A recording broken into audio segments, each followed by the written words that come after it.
We have your son, $10 million, or he dies. The voice on the other end of the phone was low, mechanical, like it was filtered through some kind of voice changer. For a second, I thought it was a prank, some sick joke, until I heard the faint, terrified sob of a child in the background. Daddy, help me. That voice, that was my son, Ethan. My heart stopped. I dropped the coffee mug in my hand and it shattered across the kitchen floor. The room spun. I couldn't breathe. My legs buckled as I gripped the counter to keep from falling. Who is this? I managed to choke out, but the voice just repeated, 10 million. You have 72 hours. If you go to the police, he disappears forever. And then click, silence. I stood there, paralyzed, staring at the blank screen of my phone, feeling my chest tighten with a panic I'd never known before. Just yesterday, my wife Rachel had taken Ethan to visit her cousin for a few days. I hadn't thought much of it. She said they needed space, that things between us were tense and maybe time apart would help. I agreed. I trusted her. We'd been married for 7 years, shared a home, a life, a child. Even when things had grown cold between us over the past year, I never imagined she'd use Ethan as a pawn in whatever battles were bubbling beneath the surface. I called her cell immediately, voicemail. Again, straight to voicemail. Again and again and again. I called her cousin, no answer. My chest was burning now. I stumbled into the living room, dialed again. Nothing. I tried Ethan's iPad, which I had synced to my phone. Offline. I called every number I could think of. No one had heard from them since yesterday morning. That's when I knew something was terribly, horribly wrong. I called the police. I told them everything, the call, the voice, the threat. But as soon as I mentioned the word kidnapping, I hesitated. The voice had said no cops. I could still hear it echoing in my head, like it was stitched into my skull. If you go to the police, he disappears. The officer on the line told me calmly to come down to the station and file a report. They said they'd open a file and start the process. But that wasn't fast enough. My son didn't have time for a process. I hung up before giving them my name. I couldn't risk it. Not yet. Not until I knew what I was dealing with. I collapsed onto the couch, the weight of the moment crushing my chest. My boy, my little Ethan. The same kid who'd refused to brush his teeth the night before he left. Who packed his favorite dinosaur book and insisted on taking his old blanket. Because it smells like you, Dad. The thought of him alone, afraid, in the hands of a stranger or worse, made me want to scream. But it was more than that. There was something gnawing at the back of my mind. Something I hadn't fully allowed myself to consider. Rachel, my wife, the woman I once trusted with my entire world. She'd taken Ethan. She had told me exactly where she was going. She had promised to send pictures, but there had been no photos, no messages, just silence. And now, a ransom call. I started reviewing everything the past few weeks, maybe months, looking for anything out of place. I remembered the way she'd been acting lately. Distant, secretive, always on her phone. Excuses, errands, unexplained absences. There had been late-night texts she wouldn't explain. A strange number that kept popping up on our shared phone bill, one I didn't recognize. When I'd asked her, she brushed it off as work. But she hadn't worked in 6 months. The more I thought about it, the more the pieces started to align, and none of them pointed to innocence. Could she be involved? Could she be the one who planned this? No, it sounded insane. She was his mother. What kind of mother would ever do that to her own son? But something inside me whispered, the kind who's desperate, or angry, or hiding something. I didn't want to believe it, but the facts were unraveling in front of me faster than I could piece them back together. I walked into Ethan's room. His little blue backpack was gone. His Spider-Man slippers were missing. The shelf with his favorite bedtime books had a noticeable gap. Rachel hadn't just taken him on a whim, she had prepared. I picked up his stuffed dinosaur from the corner of the bed, the one he slept with every night, and broke down. The sound that came out of me didn't feel human. It was pain, rage, fear, all tangled into a roar that shook my ribs. I wasn't just scared now. I was furious. Someone had taken my son, and I would burn the world down to bring him home. But first, I had to find out who I was really up against. And if Rachel was part of this, then the woman I once loved wasn't just gone. She was the enemy. I didn't sleep that night, not even for a second. I just sat there on the edge of my son's bed, staring into the dark, clutching his stuffed dinosaur like it was the only thing keeping me anchored. The silence was unbearable, but my mind wasn't silent. It was screaming. Every memory, every conversation, every sideways glance from Rachel over the last few months, suddenly they weren't random. They were puzzle pieces I had ignored. Around a.m., I couldn't take it anymore. I stood up, walked into the study, opened her laptop, and began digging. I knew her passwords, at least the ones she thought I'd forgotten. She hadn't cleared her browser history. She hadn't wiped her downloads folder. What I found hit like a freight train. Travel searches for small towns across state lines. Private browsing tabs opened to burner phone websites, and then an email account I didn't recognize. It wasn't under her name, but I knew it was hers. The recovery email was hers. The creation date matched her last trip out of town. I cracked the password after 3 guesses. Inside were only a few messages, but they were enough. Subject lines like "it's almost time" and "he suspects nothing." My throat went dry. The emails were between her and someone named Jay. My heart pounded as I opened the first one. I can't believe it's finally happening. She had written, "He's so distracted with his work. He won't even see it coming. Everything's in place." The response from Jay chilled me. "Just make sure the boy doesn't freak out. And remember, no police. I'll handle the call." I stood up so fast the chair nearly tipped over. My wife hadn't just disappeared with Ethan. She had conspired. She was working with someone Jay. They had planned this together. This wasn't just a betrayal. This was a fully orchestrated operation. My mind reeled. I went back to the laptop. Searching everywhere, her text backups, her cloud storage, synced data. She had tried to delete most of it, but she wasn't as clever as she thought. I found chat logs buried deep in her messaging archives, conversations with J. Carter 85. When I clicked open one, a string of messages appeared. "You think he'll crack? He's weak. He'll pay anything for the boy I want. My cut up front. You'll get it. Just stick to the plan." My blood turned to ice. My wife, Rachel, the woman I once held in my arms under the stars and promised forever to, was plotting with another man to rip our son out of my life for money. $10 million. That's what my son's life was worth to them. I slammed the laptop shut and stormed to the garage, got in my car, and drove straight to her cousin's house, the place she claimed she'd taken Ethan to. The porch lights were off. The driveway was empty. I rang the doorbell 3 times before an older man opened it in a robe, bleary-eyed. "She's not here," he said before I could speak. "Hasn't been here in over a year." I stood there frozen, my fists clenched. "She told me she was bringing Ethan to see you." His eyebrows knit. "I haven't talked to Rachel in months." My vision blurred with rage. I mumbled thanks and drove off, the engine roaring under my fists. Back home, I sat in the darkness with the pieces scattered across my mind. Rachel's detachment over the past few months hadn't been depression. It had been preparation. She had been slowly erasing herself from our lives, changing passwords, backing up her phone, withdrawing cash in small amounts. She knew exactly what she was doing, and now she was gone with my son and some man I'd never met. Who was Jay? That became my next mission. I opened every shared document, searched every friend on her social media, even ran reverse searches on J. Carter 85. After a few hours, I found something, an old college group photo from 2007. There she was, Rachel, smiling, arms slung around a tall man with a tattoo barely visible on his collarbone. The caption read, "Freshman lit class Rachel and Joel." Joel. J. I finally had a name. I punched it into every database I could access, and there it was, Joel Carter, age 36. Arrest record into states. Fraud, assault, armed robbery. He had disappeared off the grid 5 years ago after being released on parole. I called a private investigator I knew from a past business dispute, gave him the name. "I'll find him," the man said. "But it won't be cheap." I didn't care. I would sell everything I owned to bring Ethan home. Hours passed. The PI called back the same night. "I have something." He sent me grainy footage from a gas station just outside the city, time-stamped 2 days ago. In the video, my wife wearing a black hoodie and sunglasses. Ethan, in his red jacket, holding her hand. And Joel, tall, bearded, loading luggage into a white van. My world tilted. They weren't hiding. They were running, together, and they had used my son like a pawn on a chessboard. I sat down, numb. The betrayal was no longer an abstract wound. It was real, visible. It had a face, 2 faces, my wife and her ex-lover, and my son, caught in the middle of their plan.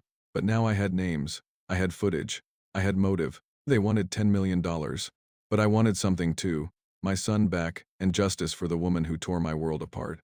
His name was Joel Carter. I stared at the report the private investigator handed me, his name printed in bold at the top like it belonged on a most wanted poster. Age 36. 2 prior convictions, one for armed robbery, the other for identity fraud, released on parole 4 years ago, vanished from the system soon after, no fixed address. No real employment record, a ghost. And now, somehow, he'd resurfaced in my life through my wife. Joel wasn't just some random criminal. He was someone Rachel had once loved. They met in college, dated for over a year, broke up before graduation. She'd mentioned him once casually, like he was a chapter long closed. But the way she talked about him now echoed differently in my mind, too light, too distant, like she was skipping over something she didn't want me to ask about, and I never did. That was my first mistake. I should have asked. I should have looked closer. I should have known something wasn't right when she started locking her phone, when she suddenly took up jogging just to clear her head, when she stopped wearing her wedding ring but blamed it on irritation. Joel Carter, he was the reason. My son was gone, and Rachel, my wife, my partner, the mother of my child, had welcomed him back into her life like he was salvation. I sat with that reality for a long time, but no matter how I twisted it, it never made sense. Why our son? Why would she let this man take Ethan's suite, trusting Ethan, and disappear? That's when I saw the second page of the report. A banknote. A summary of the deal I had signed just 3 months earlier, a software acquisition worth $24 million. It was public knowledge. Forbes Tech had done a whole profile on me. From garage to gold, how one engineer cracked the code. My face, my name, my family, all printed for the world to see. And right there, in the closing paragraph, it said, Jacob Rivers, proud husband and father, says he plans to use the success to build a future for his family. The irony made me sick. That article, my proudest moment, had pain today. Target on my son's back. Rachel must have seen the opportunity. Or maybe Joel did. Maybe he was the one who reached out. Maybe he planted the idea like poison. He has money now, I imagined him saying. You deserve your share, and Ethan. He's leverage. My stomach turned. I wanted to scream. I wanted to drive until I found them and tear Joel apart with my bare hands. But rage wouldn't bring Ethan home. I had to stay sharp, strategic. I kept reading. The PI had tracked Joel's last known vehicle, a rented white cargo van. The surveillance footage he found showed Rachel helping Ethan into the back seat while Joel filled the tank. It wasn't rushed. It wasn't forced. It was calm, organized. Ethan looked like he trusted them, like he had no idea he was being taken. That image haunted me. My son, in his red jacket, holding his mother's hand, not knowing she was delivering him into danger. I called the PI again. Find out where that van went. Toll records, gas stops, anything. Already working on it, he replied. But you're not going to like the answer. Try me. They're headed south. No credit cards, no cell pings, but there's a pattern: back roads, cash purchases. They're avoiding everything traceable. Someone knows what they're doing. Joel, he had done this before. He knew how to disappear. And now, with Rachel by his side, he had a partner who gave him access to my life, my child, and every detail he needed to exploit me. The ransom call made more sense now, the voice modulator, the calmness, the deadline. They weren't amateurs. This was a con, a business, and Ethan was the product. But there was one thing they didn't plan for: me. They thought I'd break, that I'd panic and pay, that I'd follow orders and disappear into silence. But I wasn't that man. Not anymore. I would get my son back no matter the cost. And when I did, there would be consequences. I returned to Ethan's room, sat on the bed, and tried to breathe. The smell of his shampoo still lingered on the pillow. His drawings still hung on the wall, messy stick figures with crooked smiles. I looked at one with 3 people. Me, Ethan, and Rachel. All holding hands under a giant yellow sun. My throat closed. That drawing was a lie now. She wasn't his mother anymore. She was his captor. My phone buzzed, a new message from a blocked number. A video file. I opened it with trembling hands. The screen lit up with Ethan's face, tired, eyes red, but alive. He sat on a motel bed, holding a newspaper with yesterday's date. Hi, Dad, he said softly. I'm okay, but they said you have to do what they ask. The video cut to black. No threats, no demands, just the unspoken fear in my son's eyes. That was enough. I played it again and again, until every blink, every breath, every quiver in his voice was etched into me. Then I stood up. It was time to stop reacting. It was time to act. If Rachel and Joel thought they were in control, they were wrong. I had money. I had reach. I had nothing left to lose. And soon they'd learn that a father, searching for his son, is the most dangerous man in the world. The second call came 2 days later, just after p.m., when the silence of my home had begun to hum with paranoia. I had taken to sleeping in the living room, phone in hand, documents spread across the coffee table like pieces of a crime novel. I couldn't solve. The phone lit up with a blocked number, and this time I answered on the first ring. You know what we want? The same distorted voice growled. 10 million, cash, no cops. You have until tomorrow, midnight, coordinates to follow. Then silence. No room for negotiation. No threats, just the cold transaction of it all. Like Ethan was some object to be exchanged. I didn't have $10 million. I didn't even have access to half that liquid. The deal I'd closed months ago had equity spread across investors, properties, future assets. But I had enough to fake it. Enough to fill bags with just enough real cash on top to look authentic. With the rest padded by dummy stacks and traceable markers. I called the FBI. They had been monitoring my phone since I reached out after Joel's identity was confirmed. We'll wire the money, tag the case, get eyes in the air and on the ground, the agent said. But you'll have to go in alone. If they smell anything's off, they'll vanish with the boy. I agreed before he could finish the sentence. I would do anything, walk into fire, face a bullet. Burn every dollar I had, just bring my son home. They fitted me with a wire thin, hidden behind my collar, a microchip tracker under my watch face, a camera sewn into the button of my jacket. I practiced the exchange all night walk up.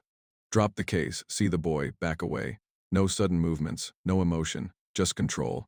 But when midnight came and I pulled off the highway onto a cracked asphalt rest stop surrounded by woods and fog, my hands wouldn't stop shaking. The place was silent, no cars, no lights, just an old picnic table under a flickering street lamp and the hum of distant crickets. I stepped out of the car, holding the briefcase like it weighed 1,000 pounds. Jacob, a voice called from the trees. It wasn't distorted this time. It was real. Joel, he stepped out first, tall, hoodie pulled low, and behind him. Ethan, my boy. His hands were tied in front, a strip of cloth across his mouth. He looked smaller, paler. His eyes were wild. My knees almost gave out, but I stood tall. Joel held his shoulder tightly. Drop the bag, he barked. Walk away. The kid goes after we check it. I wanted to scream, to run to Ethan, but I kept walking, steady, silent. I set the case down at the edge of the light, then stepped back 5 paces. You get your money, I said. I get my son. That was the deal. Joel snorted. You think this is about deals? This is survival. He stepped forward, bent to unzip the case, then froze. Because before he could open it, another voice called from the shadows. Don't touch it. And she stepped out. Rachel, my wife, wearing a leather jacket, hair pulled back, face calm, even smug. She walked slowly, like it was her stage. She didn't look at me, didn't look at Ethan. She looked at the money. This was always the plan, she said. You think I married you for love? You were the safest bet I could make. Smart, naive, predictable. And now you're giving me exactly what I want. I couldn't breathe. Joel looked at her, surprised. This wasn't how she held up her hand. No more mistakes, she said. We get the money, we leave, he gets the kid back. Simple, simple. I hissed, you kidnapped your own son. She turned to me finally and smiled. He was always more yours than mine. That sentence cut deeper than anything Joel could have done. And then, all at once, everything moved. Red laser dots bloomed across Joel's chest. Rachel froze. FBI agents emerged from the woods, shouting, drop the weapon. Joel panicked, pulled Ethan close. I surged forward. Rachel screamed, wait! But it was too late. Joel spun, tried to run with Ethan, but he didn't get far. 2 shots cracked through the air. He dropped. Ethan screamed behind the gag. I caught him before he hit the ground. His arms flew around me, sobbing, shaking. I've got you, buddy, I whispered. You're safe now, you're safe. Behind us, Rachel stood completely still as agents surrounded her. She didn't cry. She didn't beg. She just stared at me with dead, cold eyes, like I was the traitor. The cuffs clicked around her wrists, and just like that, the woman I thought I knew was gone, replaced by someone I never understood. Back at the safe house, Ethan wouldn't let go of my hand. He fell asleep on my shoulder like he used to when he was 4, and I sat there in the dark, holding him, knowing the nightmare was over. But the healing that was just beginning. The trial began 3 months after that night in the woods, but the emotional fallout had started long before the court ever opened its doors. Joel Carter was declared dead at the scene, shot twice in the chest as he tried to escape with my son in his arms. I didn't attend his autopsy, didn't need the closure. I saw it in Ethan's eyes when I pulled him free, the way he sobbed into my chest, whispering, I thought you wouldn't come. That was all the confirmation I needed. But Rachel didn't die. Rachel was alive, and she was the reason we were here, seated across from me in a cold courtroom, shackled, stone-faced, wearing the same hollow look I once mistook for exhaustion. Now I knew it was calculation. From the moment the prosecutor began reading out the charges, kidnapping, extortion, conspiracy, endangerment, she never looked up. Not once. She kept her eyes locked on the table, fingers folded like she was waiting for this to pass. The evidence was airtight. The emails, the texts, the voice analysis from the ransom calls, the surveillance footage. Even Ethan's own recorded testimony behind closed doors, all of it painted a clear picture. She didn't just assist Joel. She orchestrated the betrayal from the inside. The jury watched in horror as the footage played, showing Rachel calmly walking into a gas station, buying snacks for her son while Joel waited outside with the van.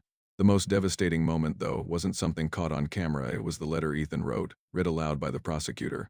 Trembling in her voice, I don't know why Mommy did this. I thought she loved me. But she said I had to be brave and not cry, or Daddy wouldn't come. I tried to be brave. I just wanted to go home. The courtroom fell silent after that, and even the judge paused, visibly shaken. Rachel remained still. No tears, no remorse, just silence. The defense tried spinning it, said she was emotionally manipulated by Joel, that she was coerced, that postpartum depression had twisted her sense of right and wrong. But the trail of digital evidence said otherwise. She wasn't a victim. She was the architect. And when the verdict came back guilty on all counts, she finally raised her head and looked at me. Not with sorrow, not even with apology. With hatred, as if I had betrayed her, as if bringing our son home had been the ultimate act of treason. That look is burned into my memory more than any wedding vow ever could be. She was sentenced to 30 years without parole. No one from her family came to the hearings. No one visited her after, the woman who once sat across from me at breakfast. Planning our son's birthday party was now just a case number in a prison system she'd earned her place in. Ethan and I moved. Same city, new home. Smaller, quieter. For a long time, he didn't speak much. The therapists called it trauma-induced. Shutdown. He slept in my bed for weeks, sometimes waking in the middle of the night crying for reasons he couldn't explain. I let him, I held him, and I never once told him to be strong. I just told him he was safe. Eventually, he smiled again, laughed. Again, slowly, the boy I thought I'd lost forever came back to me piece by piece. We planted a tree together in the backyard. He named it Chance. I asked him why. He shrugged and said, because we got one more. That answer gutted me in the best way possible. As for me, I stopped trying to understand Rachel, stopped revisiting the why. There's no comfort in unraveling madness. Some questions don't deserve answers. What I do know is this: love, when corrupted by greed, can turn into something monstrous. And even the people we trust the most can wear masks we never notice until it's too late. But I survived. More importantly, Ethan survived. And now, every time I hear his laugh echo down the hallway or feel his small hand grab mine before crossing the street, I remember how close I came to losing all of it. Some nights, when the house is still and the world feels quiet again, I sit on the porch and hear her voice in the back of my mind. Not the voice that once said I do. Not even the voice that whispered lies into my ear for years. No. I hear the voice on the phone, cold and mechanical, demanding $10 million in exchange for the most precious thing in my life. That's the voice that haunts me. That's the one that reminds me why I will never trust blindly again. Not in promises, not in smiles, and certainly not in vows. But even so, I've learned something else too. Sometimes the worst kind of betrayal doesn't end in death. It ends in survival. It ends in a father and son standing together, scarred, but whole, daring the world to try and break them again.